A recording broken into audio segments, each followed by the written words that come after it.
রাজ্য সরকারের একটি নতুন প্রকল্প কৃষক বন্ধু নতুন প্রকল্প। তো এই কৃষক বন্ধু নতুন প্রকল্পে আবেদন করলে কিন্তু আপনারা প্রতি বছরে 10,000 টাকা করে পেয়ে যাবেন। তো এখানে কিন্তু আপনাদের দুটো কিস্তিতে আপনাদের অ্যাকাউন্টে 5,000 করে 10,000 টাকা পাঠানো হয়। তো এখানে আবেদন করার শর্ত কিন্তু আপনাদের জমি থাকতে হবে। তো প্রশ্ন হলো যে আপনাদের বাবার নামে কিংবা আপনাদের ঠাকুরদের নামে জমি রয়েছে, কিন্তু সেই জমি আপনাদের নামে নেই। তো আপনি কীভাবে আবেদন করবেন কৃষক বন্ধু নতুন প্রকল্পে তা দেখে নেব আজকের ভিডিওতে। কিংবা আপনি অন্যের জমি চাষ করেন, কিংবা আপনি বর্গাদার জমি চাষ করেন, কিংবা আপনাদের পাট্টা জমি রয়েছে, তো আপনি কীভাবে কৃষক বন্ধু নতুন প্রকল্পে আবেদন করবেন। তো এখানে আবেদন করলে কিন্তু আপনারা 10,000 টাকা পেয়ে যাবেন। তো আজকের ভিডিওতে আমরা দেখে নেব যে আপনি কীভাবে ফর্মটি ফিল আপ করবেন এবং আপনাদের নামে যদি জমি থাকে তো আপনি কীভাবে আবেদন করবেন, জমি না থাকলে আপনি কীভাবে আবেদন করবেন, এবং আপনি আপনার বাপদাদার কিংবা আপনাদের ঠাকুরদার জমি দিয়ে কীভাবে আবেদন করবেন কৃষক বন্ধু নতুন প্রকল্পে এবং এর লাভ আপনি পেয়ে যাবেন, তা দেখে নেব আজকের ভিডিওতে। তো এর জন্য আপনাদের যে কাজগুলো করতে হবে, আপনি যে ভিডিওটি দেখতেই পাচ্ছেন তার নিচে ক্লিক করে ভিডিও দেখলে একদিন আর জল দেখতে পাচ্ছেন সেখানে ক্লিক করে 5 মিনিট ক্লিক করে নোটিফিকেশন অল করে রাখুন। আর যে সাবস্ক্রাইব করে গেছেন তাদেরকে অসংখ্য ধন্যবাদ। তো আপনাদের নামে যদি জমি থাকে তবুও কিন্তু আপনাদের কৃষক বন্ধু নতুন প্রকল্প ফর্ম ফিল আপ করতে হবে। যদি আপনি আপনার বাপদাদার জমি চাষ করে থাকেন তবু আপনি ফর্ম ফিল আপ করতে হবে। যদি আপনি পাট্টাদার কিংবা বর্গাদার হয়ে থাকেন তবু কিন্তু আপনি ফর্মটি ফিল আপ করতে হবে। তো প্রথমে আপনি কি করবেন, এখানে রয়েছে আপনাদের নাম বড় হাতের ইংরেজিতে, আমি আপনাদের জুম করে দেখিয়ে দিচ্ছি। তো এখানে আপনাদের কিন্তু কী করতে হবে, নাম কিন্তু লিখতে হবে। তো এখানে আপনার নাম কিন্তু ইংরেজিতে লিখতে হবে। তো আপনার আধার কার্ড, ভোটার কার্ড কিংবা আপনাদের যে অ্যাকাউন্ট নম্বর রয়েছে অর্থাৎ ব্যাংকের যে পাসবুকটি রয়েছে সেখানে আপনাদের নামের যে বানানটি রয়েছে ইংরেজিতে সেটি এখানে আপনি উল্লেখ করে দেবেন। এরপর হচ্ছে নাম পর্চা অনুযায়ী বাংলায়। তো এখানে আপনার নাম লিখতে হবে। যদি আপনাদের নিজের নামে জমি থাকে তো আপনাদের কম্পিউটার যে খতিয়ান রয়েছে, যে পর্চা রয়েছে এক কথায়, সেই খতিয়ান নিয়ে আপনাদের যে নামের বানান রয়েছে যদি আপনাদের ভুল থাকে তো ভুলে আপনি উল্লেখ করবেন, এবং এক কথা যেরকম আপনাদের বাংলা বানানটি রয়েছে নামের সেটি এখানে আপনি উল্লেখ করে দেবেন। তো এরপর সাইটে রয়েছে আপনাদের স্ট্যাম্প সাইজের ফটো, এখানে আপনাদের পাসপোর্ট সাইজের একটি ফটো লাগাতে হবে। তো এখন প্রশ্ন হলো যাদের জমি নেই অর্থাৎ নিজের নামে কম্পিউটার খতিয়ান এখনও পর্যন্ত হয়নি, তো আপনাদের যে জমির যে দলিল রয়েছে সেখানে আপনাদের যে নামের বানানটি রয়েছে সেই নামের বানানটি এখানে আপনি উল্লেখ করে দেবেন। কিংবা আপনাদের যদি পাট্টাদার হয়ে থাকে কিংবা বর্গাদার হয়ে থাকে তো সেখানে আপনাদের যে নামের বানানটি রয়েছে সেটি আপনি এখানে উল্লেখ করে দেবেন। কিংবা আপনি আপনাদের বাপদাদার জমি দিয়ে আবেদন করতে চান কিংবা ঠাকুরদার জমি দিয়ে, তো সেটা আপনি কিউন এখানে আপনাদের নামের যে বাংলা বানানটি রয়েছে আপনাদের সেখানে তো উল্লেখ থাকবে না, তো আপনি আপনার নামের বাংলা বানানটি এখানে আপনি উল্লেখ করে দেবেন। এরপর হচ্ছে আপনার বাসস্থানের ঠিকানা। তো আপনি গ্রাম পঞ্চায়েত, পোস্ট অফিস, ব্লক, থানা এগুলো আপনি উল্লেখ করে দেবেন। জেলা, পিনকোড কী কী রয়েছে আপনি এগুলো এখানে বসিয়ে দেবেন। তো এরপর রয়েছে পিতা বা স্বামীর নাম। তো এখানে আপনাদের পিতার নাম কিংবা স্বামীর নাম উল্লেখ করে দেবেন। মহিলারাও কিন্তু এখানে আবেদন করতে পারবেন। তো এরপর হচ্ছে জন্ম তারিখ। তো আপনার জন্ম তারিখ কী রয়েছে আপনি আপনার আধার কার্ডে কিংবা আপনাদের ভোটার কার্ডে যে কোনো ডকুমেন্টসে আপনি পেয়ে যাবেন, সেটি এখানে আপনি উল্লেখ করে দেবেন। শুধুমাত্র যদি সালটি থেকে আপনাদের ডকুমেন্টসে তো আপনি কী করবেন 0101 এরপর সালটি আপনি উল্লেখ করে দেবেন। আর যদি আপনার দিন মাস ইয়ার থাকে তো আপনার আধার কার্ডে কিংবা ভোটার কার্ডে তো আপনি সেখানে উল্লেখ করে দেবেন। এরপর আপনার সেই অনুযায়ী বয়স কত হয়ে থাকে 1/1/2021 অনুযায়ী তো আপনি সেটা হিসাব করে বয়সটি আপনি উল্লেখ করে দেবেন। এরপর আপনার লিঙ্গ কী রয়েছে, পুরুষ নাকি মহিলা নাকি অন্যান্য, সেটি আপনি উল্লেখ করবেন। তো আপনার শ্রেণী কী রয়েছে, আপনি যদি জেনারেল ক্যাটাগরির মধ্যে হয়ে থাকেন তো সেটা আপনি সাধারণ উল্লেখ করবেন। আপনি যে এসসি পরিবারে হয়ে থাকেন তো আপনি তো অবশ্যই জাতীয় উল্লেখ করবেন। আপনি যে এসটি পরিবারে হয়ে থাকেন তো অবশ্যই উপজাতি আপনি সিলেক্ট করবেন। আর আপনি ওবিসি হয়ে থাকেন তো আপনি অনগ্রসর যে শ্রেণী রয়েছে এটি আপনি সিলেক্ট করবেন। তো এরপর রয়েছে কৃষকের ধরন। যদি আপনাদের নিজস্ব নামে জমি থাকে নিজের নামে তো আপনি মালিকের ঘরে টিকমার্ক দেবেন। আর আপনি বর্গাদার হলে বর্গাদারে এখানে টিকমার্ক দেবেন। আর পাট্টাদার হলে পাট্টাদারে এখানে আপনি টিকমার্ক দেবেন। এরপর মোবাইল নাম্বার, এখানে আপনাদের মোবাইল নাম্বার দিতে হবে যে মোবাইল নাম্বারটি আপনাদের ব্যাঙ্ক অ্যাকাউন্টের সঙ্গে লিঙ্ক রয়েছে। এরপর যে বিকল্প মোবাইল নাম্বার, যদি আপনাদের একের অধিক মোবাইল নাম্বার থাকে তো এখানে আপনি উল্লেখ করে দেবেন, এবং যে মোবাইল নাম্বারটি আপনাদের এখানে ব্যাঙ্কের সাথে লিঙ্ক নেই তাহলে আপনি এখানে আপনার মোবাইল নাম্বার উল্লেখ করে দেবেন। তারপরে যে আধার কার্ড নাম্বার আবশ্যিক, তো আপনার আধার কার্ড থাকতেই হবে অর্থাৎ সেই কৃষকের। এরপর ভোটার কার্ড নাম্বার আবশ্যিক, তো আপনার আধার কার্ড এবং ভোটার কার্ড থাকতেই হবে। তো আপনার আধার কার্ড নাম্বার বসিয়ে দেবেন, এরপর এখানে আপনি আপনার ভোটার কার্ডের নাম্বার বসিয়ে দেবেন।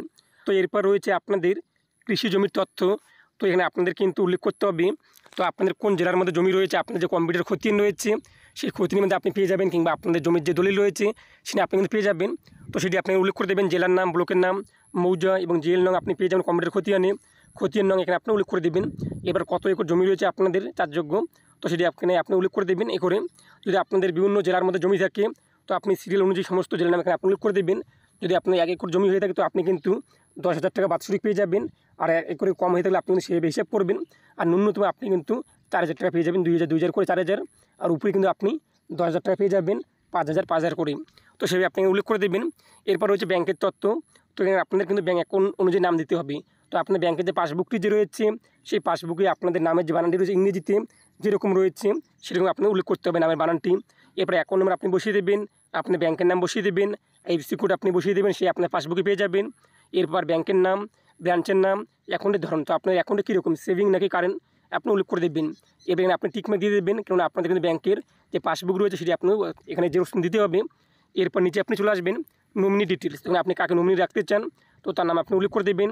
আবেদনকারীর সাথে তার সম্পর্ক কী রয়েছে, অর্থাৎ বাপ ছেলে নাকি স্বামী স্ত্রী নাকি ছেলে মেয়ে, যেটা হয় এক কথা সেটা আপনি উল্লেখ করে দেবেন। এবং নমিনির পিতা কিংবা স্বামীর নাম এবং জন্ম তারিখ আপনি উল্লেখ করে দেবেন, বয়স কত সেটা আপনি বসিয়ে দেবেন। সেই নমিনির বয়স যদি 18 বছর নিচে হয়ে থাকে তো অভিভাবকের নাম এখানে আপনি উল্লেখ করবেন, আর যদি 18 বছর ঊর্ধ্বে হয়ে থাকে তো এটা আপনি ফাঁকা রাখবেন। তো এরপর নিচে আপনি সিগনেচার করবেন কিংবা টিপসই দেবেন যে কৃষক রয়েছে যে আবেদনকারী, এরপর তারিখে আপনি উল্লেখ করে দেবেন। এরপর আপনি এরকম জমা করতে হবে। যদি আপনাদের নিজস্ব নামে জমি থাকে তো আপনাকে শুধুমাত্র এই পেজটি ফিল আপ করতে হবে। আর এখন প্রশ্ন, আপনাদের নিজস্ব নামে জমি না থাকে তো আপনার পরবর্তী আরেকটি পেজ রয়েছে সেটি আপনাকে ফিল আপ করতে হবে, অর্থাৎ স্বঘোষণাপত্র। যদি আপনাদের নামে জমি না থাকে কিংবা আপনার বাবার নামে রয়েছে কিংবা আপনি পাট্টাদার কিংবা বর্গাদার, তো সেক্ষেত্রে আপনি কী আবেদন করবেন। তো আপনি প্রথমের পেজটি ফিল আপ করতেই হবে। তার পাশাপাশি কিন্তু আপনাদের কৃষক বন্ধু নতুন প্রকল্পের আবেদন করার জন্য স্বঘোষণাপত্র যে রয়েছে এই ফর্মটি আপনি ফিল আপ করতে হবে। তো দুটো ফর্মে আপনি কিন্তু আপনার নিকটবর্তী দূরে সরকার ক্যাম্পে পেয়ে যাবেন, কিংবা আপনার নিকটবর্তী কৃষি দপ্তর অফিস যে রয়েছে সেই অফিসে আপনি পেয়ে যাবেন, কিংবা আমি আপনাদের সুবিধার্থে ভিডিও ডেসক্রিপশন লিঙ্ক দিয়ে দেবো, সেই ডেসক্রিপশন লিঙ্ক ক্লিক করে আপনি ফর্মগুলো ডাউনলোড করতে পারবেন। তো এখানে প্রথমে এখানে আপনি আপনার নাম উল্লেখ করে দেবেন, এরপর আপনি পিতা বা স্বামীর নাম উল্লেখ করে দেবেন, আপনি গ্রাম পঞ্চায়েত কিংবা পৌর এলাকা, ব্লক, থানা, জেলা আপনি উল্লেখ করে দেবেন। আমি এত দ্বারা ঘোষণা করছি যে আমি মালিক, নথিভুক্ত রায়তের ওয়ারিশন কিংবা নথিভুক্ত বর্গাদারের ওয়ারিশ হিসাবে এত একর চাষযোগ্য জমি চাষ করি। যদি আপনাদের কম্পিউটার হচ্ছে না হয়ে থাকে তো আপনি দলিল দিয়ে আবেদন করতে পারবেন। তো এই জন্য আপনি কী করবেন, আমি মালিক যে রয়েছে আপনি টিকমার্ক দেবেন। আর আপনি ওয়ারিশ হয়ে থাকেন, আপনাদের বাপ ঠাকুরদার জমি যদি আপনি চাষ করে থাকেন তো আপনি ওয়ারিশের টিকমার্ক দেবেন। এরপর এখানে আপনাদের কত একর চাষযোগ্য জমি রয়েছে আপনি উল্লেখ করে দেবেন। এরপর ক্রমিক সংখ্যা দিয়ে আপনাদের ব্লক কী রয়েছে সেই দলিল যে রয়েছে কিংবা আপনাদের ওয়ারিশ সার্টিফিকেট আপনি পেয়ে যাবেন। তো ব্লক, মৌজা, জেল নাম্বার, খতিয়ান নাম্বার, দাগ নাম্বার আপনি বসিয়ে দেবেন এবং জমির পরিমাণ আপনি বসিয়ে দেবেন। তো এরপর নিচে আপনি দেখতেই পাচ্ছেন যে অসংখ্য অপশান রয়েছে, তো যেগুলো আপনাদের রয়েছে সেখানে আপনি টিকমার্ক দিয়ে দেবেন। তো এখানে রয়েছে আপনাদের পর্চায় নথিভুক্ত ব্যক্তির নাম, তো এখানে সেই ব্যক্তির নাম আপনি উল্লেখ করে দেবেন। এরপর তার সঙ্গে আপনার সম্পর্ক কী রয়েছে আপনি বসিয়ে দেবেন। যদি আপনাদের মিউটেশন সার্টিফিকেট থাকে তো আপনি এখানে টিকমার্ক দেবেন, এরপর সেই সার্টিফিকেট আপনি দিয়ে দেবেন জেরক্স। এরপর আপনাদের পাট্টা যদি থাকে কৃষি জমির পাট্টা তো আপনি এখানে টিকমার্ক দেবেন, পাট্টা সার্টিফিকেট আপনি দিয়ে দেবেন। মিউটেশন সার্টিফিকেটের জন্য আবেদনপত্রের রসিদ যদি আপনার থাকে সেটি আপনি আবেদন করতে পারবেন।